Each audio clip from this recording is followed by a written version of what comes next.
The game I'm doing is called Meteor Ball, and it is for 4th grade. Here are the standards according to Alabama. Demonstrate volleying a ball using two-hand overhead and underhand techniques, sending it upwards towards a target, understanding the concepts of open and closed spaces and small group activities while moving or traveling, record participation in physical activities outside physical education class, give informative feedback respectfully to peers, and rate physical activities based on enjoyment. For game management, the students are going to be split into 4 teams of about 3 to 4. The court will last up about a quarter of a basketball court, so it's going to be a pretty large space for these kids to have to cover. The teacher grabs a big beach ball and throws it into play. The goal of the students is to keep the ball in play as long as possible.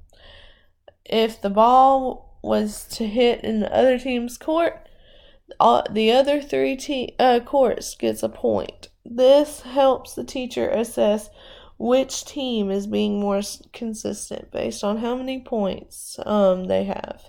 So if a team has more points, you could argue that they are being a little bit more consistent.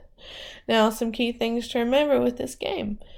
You always need to be aware of where your kids are, because it's super easy to get hurt if they run into another person's court.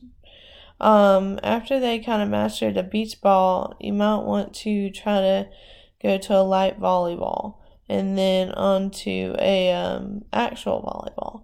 This will help them set their form and accuracy and control up for success.